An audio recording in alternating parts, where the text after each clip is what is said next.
We did two surveys, one in China that was conducted in 2004-2005, so that's about 5 or 6 years old, and then the second one was done in late 2008, which is a little bit more recent, obviously. And the timing is important, obviously, because both of these are taking place during a period when the government, North Korean government, is starting to retrench from an earlier period of reform. And of course, you have the ongoing nuclear issue.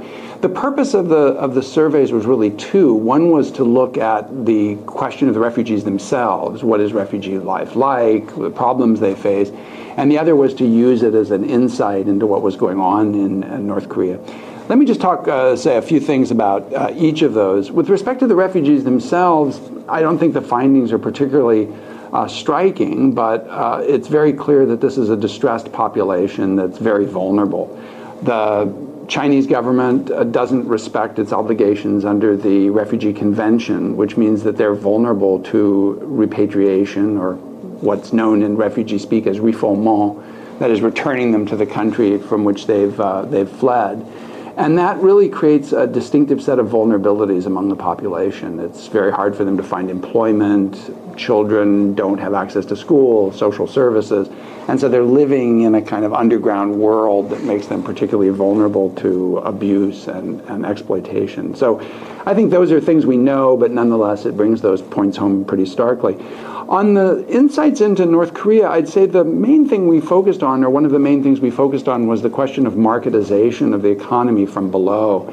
After the famine, households and work units were forced into engaging in market activity to survive.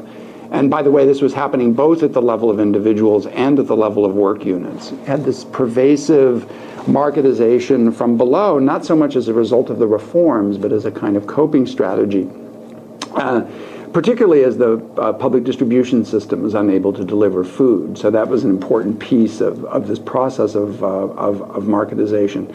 But one of the things that struck us was just how pervasive the engagement in the market was. Virtually all of the respondents in both surveys report that they had at least some involvement in the market, either to purchase food or to generate income of various sorts.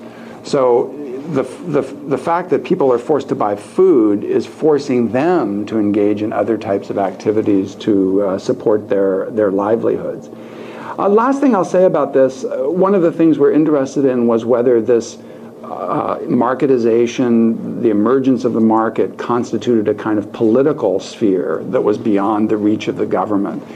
And we think there's some evidence of that. The people who are engaged in market activities, the more engaged they were, the more negative their assessments of the regime, the more likely they are to be incarcerated, which means that they're engaged in a hostile way with the political authorities, the more likely they were to communicate with their peers their adverse views of the regime. So obviously there are no civil society organizations in North Korea. It's very hard to conceive of an uprising from below, but nonetheless the sphere of the market as a place where people may be communicating outside the reach of the regime, I think, is an interesting finding from the study. Well, in looking at China-DPRK relations, it's important to separate what might be called the de jure from the de facto. What they're saying, what public pronouncements are, and then what's actually going on in the bilateral economic relationship. And just as background, it's important to recognize that since the nuclear crisis broke in the fall of 2002, there's just been an explosion of bilateral trade. North Korea has become much more dependent on China than it was 10 years ago. There's a very large bilateral deficit between the two countries, which means, in effect, that the Chinese are also financing this trade because they're not covering, the North Koreans aren't covering the cost of their imports through their export activity. That's taken the form of foreign direct investment, but possibly even financial flows into the country of other sorts that we're not really aware of. So I think whatever's happening at the political level, it's very clear that there's a tremendous expansion of bilateral economic ties. Now, the question is, what are the nature of those ties, and to what extent are they rooted in an ongoing aid relationship, which we know they're transacted at friendship prices, And this is where things get interesting, because it appears that the Chinese are moving away from support for the regime in the form of friendship prices or aid. Food and fuel are clearly the two commodities that are most significant in this regard.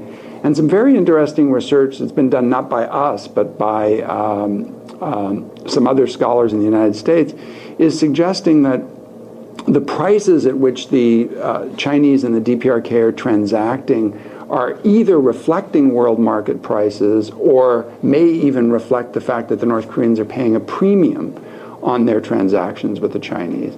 And so what this suggests to us is that the Chinese are committed to continuing to engage with the DPRK. They're continually committed or continue to be committed to urging the DPRK to pursue a reformist course, but they're not doing that in the context of continuing to provide high levels of direct assistance and support.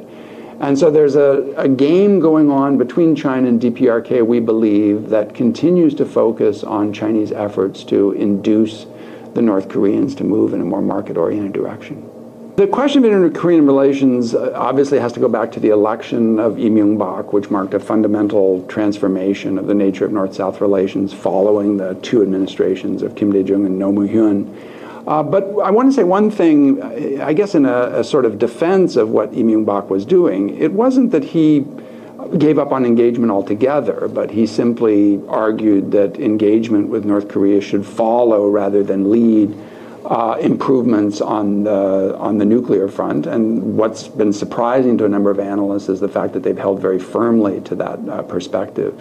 Obviously, the Cheonan and Yeonpyeong-do incidents put a deep freeze on everything except Kaesong, which is interesting. I mean, the fact that the administration has kept Kaesong open, I think, and the fact that the North Koreans have not played further games with Kaesong suggests that there's some interest in keeping alive at least this one economic channel.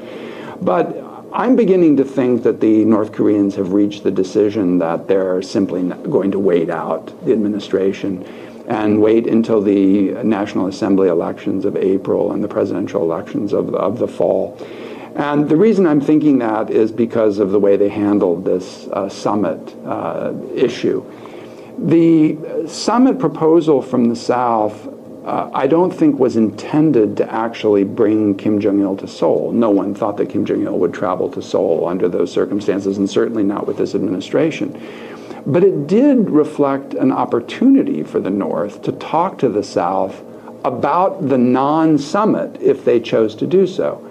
And the fact that they chose to pass up this opportunity, which was really, in a way, a concession on the part of Lee Myung-bak to open this discussion, shows to me that they're really not likely to want to talk. Now, one last issue on inter-Korean relations is the whole question of what the South is going to do with respect to food. Because the Americans are at least contemplating, have been contemplating a food aid package to the South, and the South Koreans have been very resistant to that. I think there's a lot of pretty high-level diplomacy going on as we speak and through the fall on the question of whether the U.S. is going to move on a food aid package. The trip by John Browse and our U.S. Human Rights Representative Ambassador King probably didn't go well on the issue of food, and the U.S. administration is under a tremendous amount of pressure that monitoring issues are going to be addressed very vigorously before we move on food. And by vigorously, I mean there will have to be a monitoring agreement, which is in addition to whatever the WFP has negotiated. The North Koreans, I think, at this juncture don't seem interested in doing that. But there's a triangular issue here. But in inter-Korean relations, it also has to do with the U.S. and whether the food issue permits a kind of opening back into the six-party talks. But I think in both South Korea and in the United States, the issue of elections is looming very large. And I just don't see much opportunity for an opening in the South.